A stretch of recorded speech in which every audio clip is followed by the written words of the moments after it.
Hi everybody, my name is Boyan and I'm one of the co-founders and chief executive at StorPool.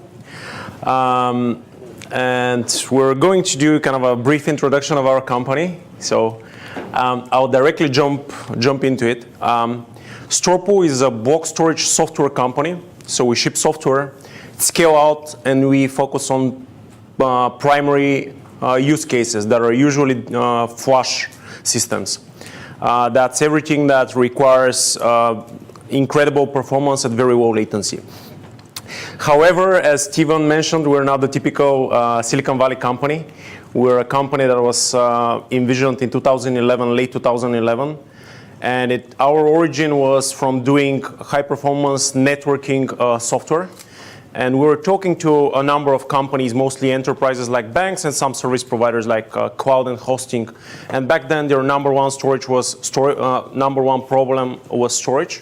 And it was very expensive, hard to scale, hard to manage. So we said, OK, now you can build a software solution that is doing all a SAN would do, but it will do it in software and could do it hyper-converged.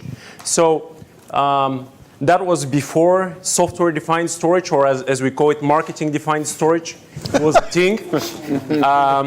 When you look at everybody else's side, that when we started, these buzzwords didn't exist.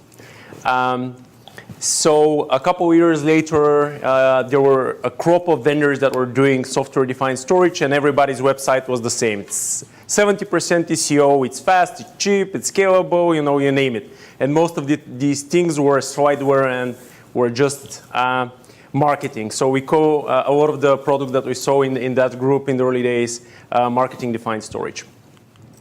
So what we decided to build is extremely fast, reliable, and scalable solution, and we'll show you how it works, like how it differs from what exists on the market. But we also decided to build it as a working storage solution on customers' hardware.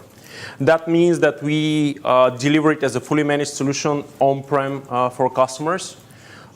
This includes the software, but also managed services, 24/7 support, SLA, proactive monitoring of the system.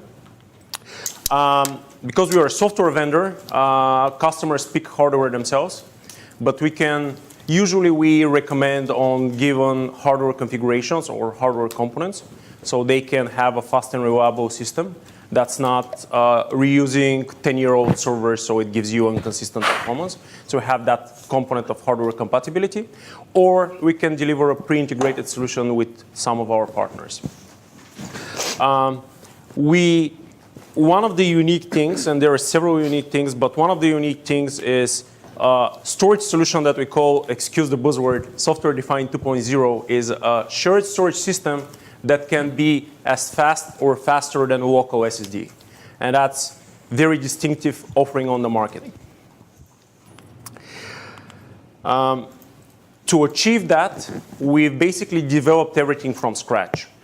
So we've done our own on-disk formats, protocols, drivers, everything underneath the block device, like we present a standard block device to the application or host that's using it. But underneath that, we've basically re-engineered the entire stack. And the result of it is extreme levels of performance and low resource utilization. It's fully distributed, scale out, everything in the system is online, fully API driven. It's what you would expect from a new age storage solution that combines all the best ideas you can have of building storage system. This is not a system that's new and not tried. It's been running in production for over six years now. We have multiple deployments, but the larger ones are over petabyte of flash systems, and we have many of these. And usually people do a cluster of about 1 petabyte and then do a second cluster and scale with cluster of clusters. We have global list of customers, and as a company, we've seen a lot of different use cases. Most of them, though, are either public or private cloud builders. So one of the typical use cases is a use case which we started with was public cloud, and that was service providers. More and more, we see enterprises and other private cloud builders. It could be banks, could be telcos, Could be software as a service companies that are building internal infrastructure. It's all more or less the same design of how you build a very fast and efficient private cloud or public cloud. It basically, the design is all the same.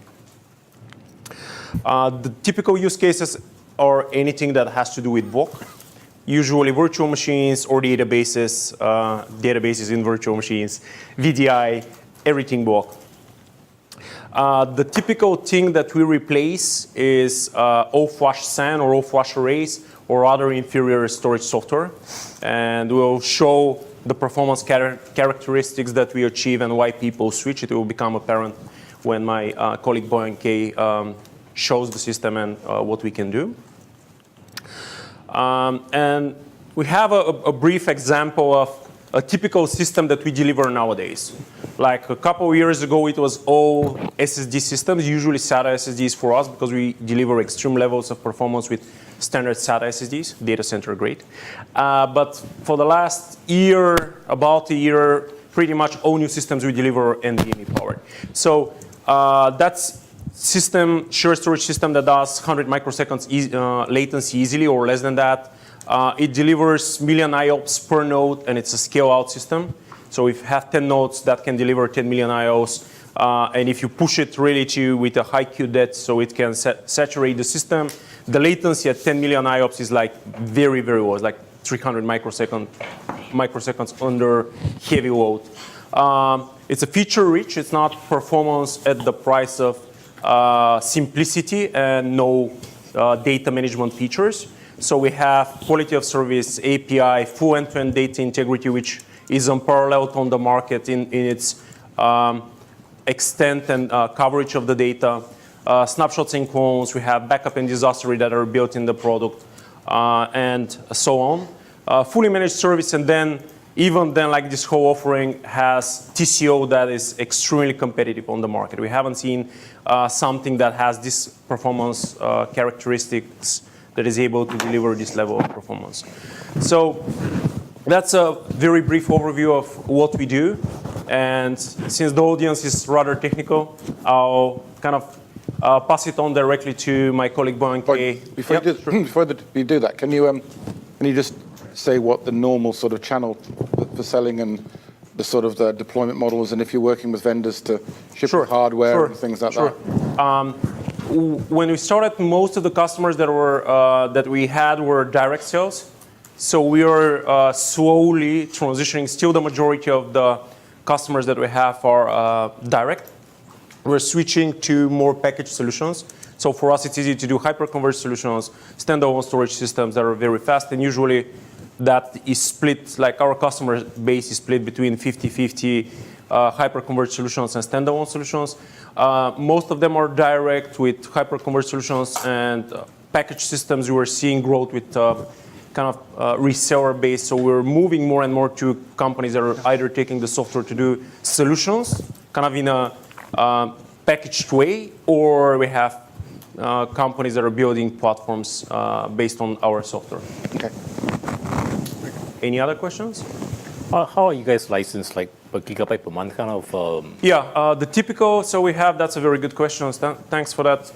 The typical license is per month, and it's driven by capacity. Mm-hmm. That's usually because a lot of our early customers were cash flow driven businesses like service providers. So they want to do everything OpEx. You know, if they can lease the chairs and the tables in their office, you know, $2 a month, they'll do that. Mm-hmm. So that's our typical licensing scheme. However, we have other licensing schemes which are again on capacity, but you can kind of do prepaid capacity for companies that are like telcos and banks that have capex-based budget on project, etc. So in all cases, it's capacity driven, either per month or prepaid for a certain amount of time. Right. Okay.